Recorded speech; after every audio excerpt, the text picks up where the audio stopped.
Hey everyone, Nazori here, and today I want to go over taming in Mortal Online 2.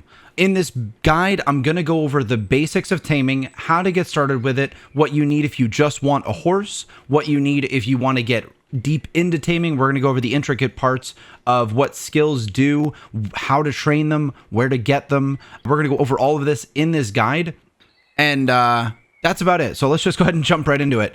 So to get started initially with taming, the best thing you can do is before you leave Haven, talk to the taming tutor. Now, if you didn't do that, don't panic. Just get a taming book from the librarian.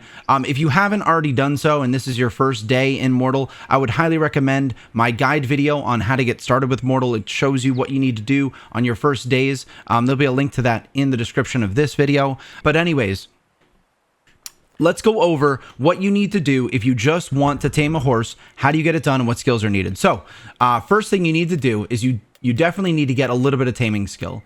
Now, the exact amount is dependent on the level of horse that you want to tame. There is no correct answer to what exact skill you need. But honestly, generally speaking, if you have 20 to 30 taming skill, that will be enough to tame a horse. Now, I want to make a quick note that you don't have to have any taming skill to ride a horse. If you would like, you can have a friend, or you can just buy from the market and get a horse to ride. You do not require any taming skill for that. So keep that in mind. If you don't want to be a tamer and you need those extra points, don't stress about keeping any points in taming. But let's say that you just got off Haven, you have your 20 to 30 taming skill points, and you would like to get a horse. What do you need to do if you would like to get a horse? So I have abandoned my horse here. This is the exact same situation as if you had found a horse wild somewhere in the world. Now, when you get up to it, it's going to say hold R to taming. And honestly, taming the horse is as simple as that. You just hold R and it'll complete a bar and you have the tame. It's also going to tell you whether it's too low for you to gain skill level, if it's too hard for you to tame, and little bits of information like that. So keep in mind, if it is too difficult to tame, it will tell you. But if it's not, it'll just say hold R to tame, and it's not going to give you any warning. So you just hit it. The horse might buck a little bit, and then this little bar is going to complete. Now, every 25% progress on this tame bar, the horse could fail to tame. So if it does fail to tame, just chase after it and try and complete the bar again. If it is within your taming skill to tame the horse, it will eventually work. Now, if you are kind of barely at, just barely in that range, it might be a very difficult task. So if you're having trouble taming, you might need to raise your skill or just get someone else to tame it for you. And that's pretty much it for horses. There's basic as that. If you're really having trouble with the horse, you could put it into mercy mode. We're going to get into that when we talk about the hostile creatures here in a second. All right, so now real quick, we're going to go over how to tame a hostile creature. So why would you want to tame a hostile creature? For those who don't know, taming is part of the combat system in this game. So there are melee fighters, magic, ranged, and there are also tamers. So you can tame animals that fight alongside you, and it can be a really powerful tool once you get into the big, large creatures. So we're going to go ahead. This is a location where bears spawn. We're going to go ahead and locate a bear, and I'm going to show you how to get taming on a hostile creature. And there's a bear who is, for some reason, at very low health. So what we're going to do, once you locate what you want to tame, you need to put it down into mercy mode, because it's either going to try and kill you or it's going to try and run away like this bear is currently doing. Let's go ahead and see if we can outburst him here. All right, well, kind of on the main road. Would have been nice if it wasn't, but let's go ahead and see if we can get him tamed. So once you put him into mercy mode, he's ready to go. Wow, it says low chance for you to tame.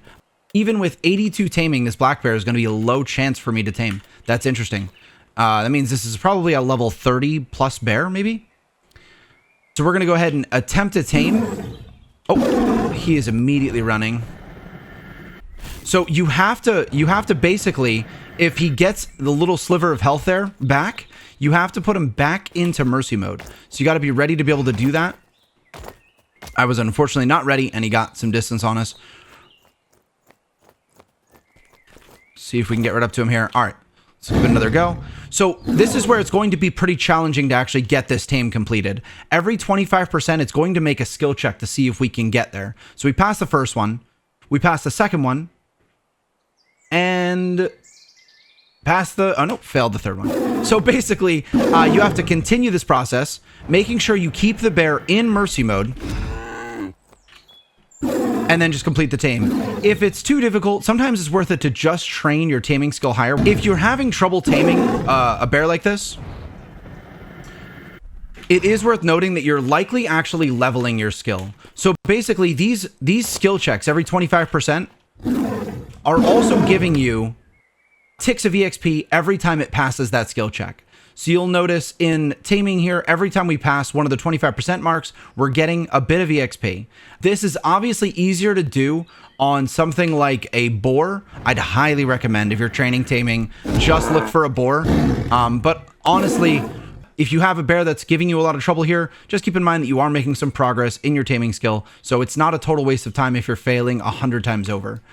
It's also worth noting you don't want to hit him one extra time because you will then kill your bear, and there ends the chance to tame him. 25%, 50%. And do we have him? Yes, there we go. Beautiful.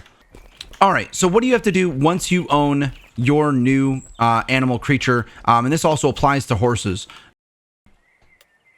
So in your pet menu, P to open that, you'll see, let's quickly go over what you need to do in order to make sure you're holding on to your tamed creatures.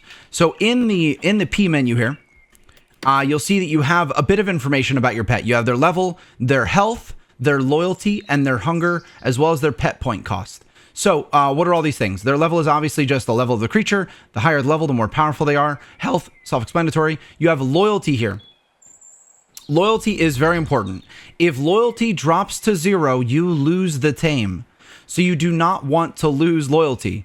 If you don't feed your animal, or if you accidentally hit your animal, you will lose loyalty. So be aware of what the loyalty is. I believe it also costs loyalty to tell your animal to attack. So make sure you're keeping your loyalty up.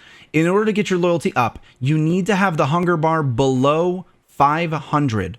So right now, his hunger bar, since we just tamed him, is 665. He is very quickly losing loyalty. We would probably lose him in about 5 minutes, I would assume.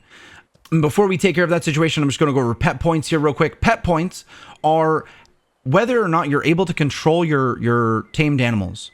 So if your pet point cost is higher than your total, you will start to lose loyalty very quickly.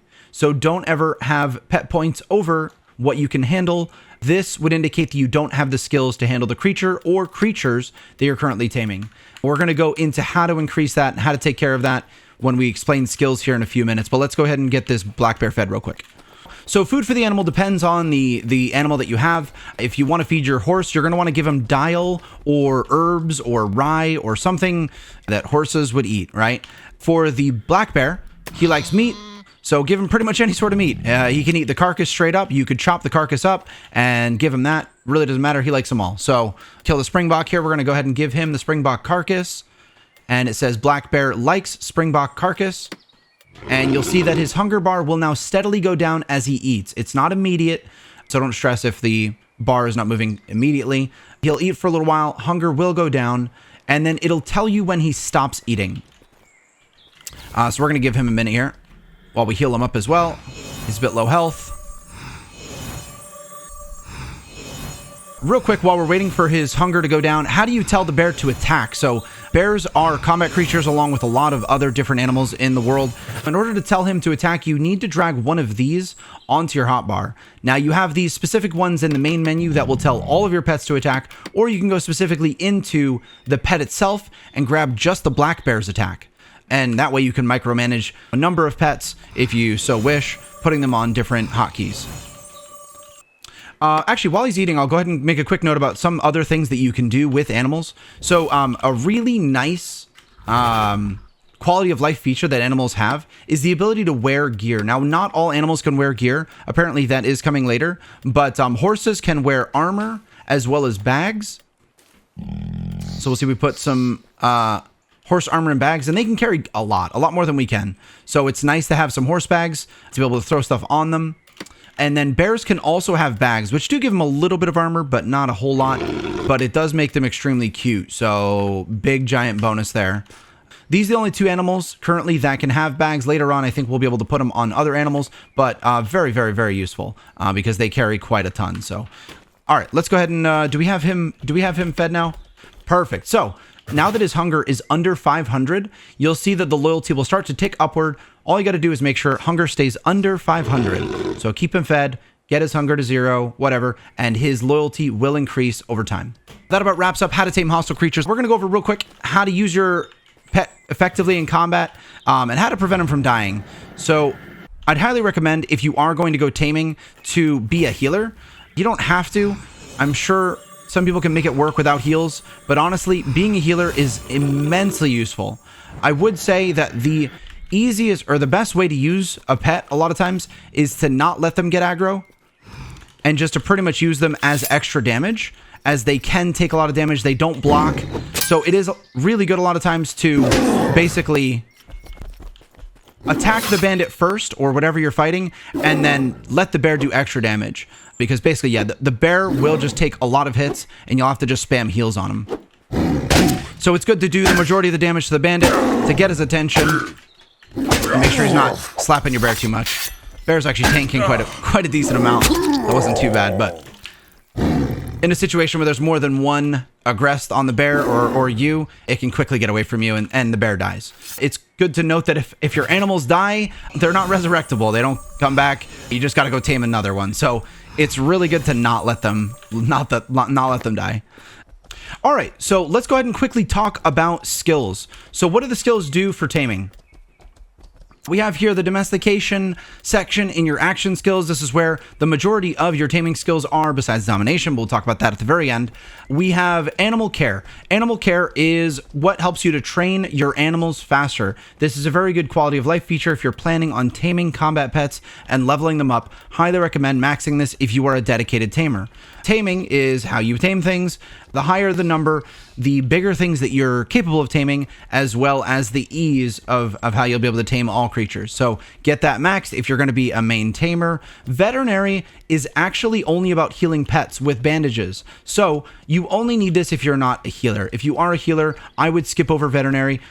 The heals on this, I have not tested. I don't know how viable it is to be a melee fighter with a pet or an archer fighter with a pet, but most regard it as just suboptimal to being a mage tamer because mages have superior heals. So grab this if you are not a mage and you plan to heal your pet. Creature control, advanced creature control, and herding. Let's go over these real quick. So creature control and advanced creature control dictate how many pet points you have. So the total pet points. Advanced creature control is only found at the jungle camp, deep in the jungle, right down here. So if you want advanced creature control or herding, both of those are located at jungle camp. Make sure that you go down there to get those. I think also beast influence and beast mastery. I can't remember, so don't quote me on that. But advanced creature control and herding are both found at the jungle camp, and they are pretty necessary if you're going to be a primary tamer. They do cost a lot of money, so keep that in mind. Herding is 5 gold. Advanced creature control is 65 gold. So be aware that when you get down there, it's not as simple as just purchasing the book. You need to be prepped with some money to be able to grab it. Now, what does herding do?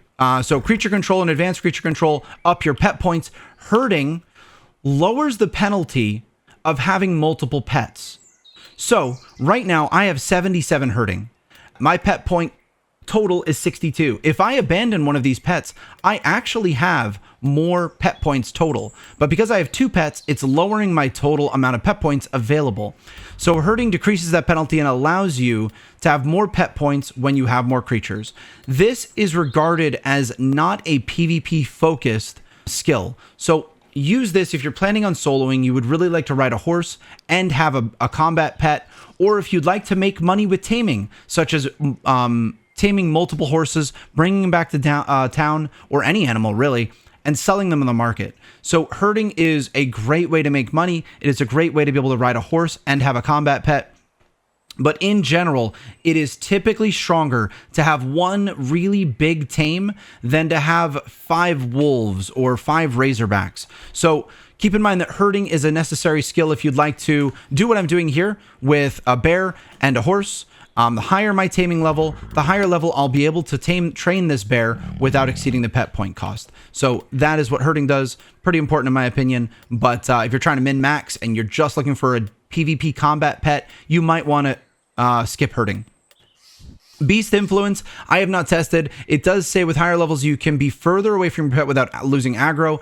I personally don't know exactly what this does. I don't know if it's functional. I don't think most people are putting too much stock into it, so I don't know if I'd even bother with it just yet. Beast mastery is similar. It's very important, but currently not implemented from my understanding, so that might change. And it's meant to basically just increase the damage your pet does. Later on, I think we'll be able to unlock abilities, but that is not currently in the game, as we're very close to launch right now. So Beast Mastery and Beast Influence, I believe you can skip at the moment, but soon we'll probably need to level Beast Mastery to max. Unless it is currently working, I would say this information is unverified from me, so I don't want to state it as fact. But yeah, Beast Mastery will increase our pet's damage by a static amount. Unclear if it's functional or not. That about sums it up for the skills. There's one more skill that I do want to note about. It is Domination. Domination is in the Magic School's Ecumenical Spells tree here. Dominate allows you to tame things. It is pretty much an alternative to taming. So if you have Dominate, you do not need taming. And if you have taming, you don't need Dominate. Now, what's the difference between Dominate and taming? Dominate allows you to tame more powerful creatures, such as creatures that you normally wouldn't be able to tame. As far as I understand, you can tame some of the big giant monster creatures like the big ants over in the valley, some of the creepy things that we find in the caves, and from my understanding, possibly minotaurs. So Dominate kind of widens what you're able to tame, but with one caveat. Basically, you cannot sell or trade those tames. So you get more powerful creatures, but it does not allow you to trade them to other players. So you cannot make money with this. You cannot give your tame over to a buddy. That is the only downside to Dominate. Otherwise, you just simply unlock the ability to get bigger and better creatures. It is worth noting, this question comes up a lot. Do my other skills matter? Yes. Everything matters with Dominate the same as it would with taming. Your pet points matter, your animal care, all this stuff matters with Dominate. The only thing that changes is how you tame it. And I haven't tested it yet, but from my understanding, literally you walk up to the animal and hold Control R or something to that effect, and it is very, very similar to how taming works. So that is the only difference with Dominate and taming. And so, yeah, guys, that about wraps it up with the taming guide. I hope you found this useful. I hope I included all the information that would be necessary for someone to get started with taming. If I missed anything or if you have any questions, you can catch me live on Twitch. I stream almost every night at twitch.tv/Nazori. I would love to see you there. And guys, if you liked the video, feel free to leave a like on it. Subscribe if you want to see more of this kind of content. And that's about it. Guys, thank you for watching. You guys have a great day, and we'll see you next time.